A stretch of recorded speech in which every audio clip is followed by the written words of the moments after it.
Hello everyone, welcome to knowledge hub channel. ఈరోజు trending topic మన fuel shortage in Andhra Pradesh and Telangana. మనం చూస్తూ ఉంటే లాస్ట్ 2 days నుండి long queues there in all the petrol bunks all fuel stations. So అసలు ఈ shortage నిజంగా ఉందా, ఇది జస్ట్ రూమర్ అయినా? Let's try to get into that deeper. ముందుగా అసలు ఏమైంది, అసలు బ్యాక్గ్రౌండ్ ఆఫ్ ద ఇష్యూ ఏంటి అనేది చూస్తే కొన్ని ప్లేసెస్లో నిజంగానే పెట్రోల్ బంకుల దగ్గర ఫ్యూయల్ షార్టేజ్ అని చెప్పి ప్రచారం చేస్తున్నారు.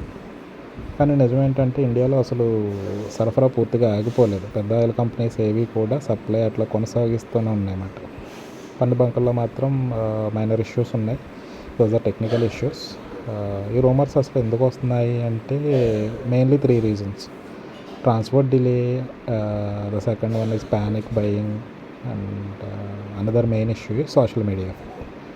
ట్రాన్స్పోర్ట్ డిలే అంటే as you know, like tanker lorries లేట్గా రావడం, బంకుల్లో ఈలోపు స్టాక్ తక్కువ అవడం, అట్లాంటిది. ప్యానిక్ బయింగ్ అంటే వార్తలు విన్న వెంటనే సరే ఈ పబ్లిక్ అంతా ఏం చేస్తారంటే పెట్రోల్ తీసుకోవాలి లేదంటే స్టాక్ అయిపోతుంది అని చెప్పి ఒక రకమైన ప్యానిక్ సిచ్యువేషన్ క్రియేట్ అయ్యి వాళ్ళు కొనడానికి స్పీడ్గా ముందుకు వస్తారన్నమాట.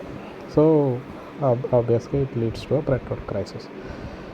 సోషల్ మీడియాలో దట్ ఫేక్ న్యూస్ అంతా వైరల్ అవుతుంది. అది చూడగానే this is the main background of creating the panic situation.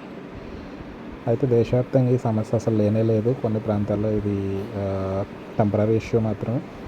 And government కూడా clearly announce that it there is no shortage in fuel.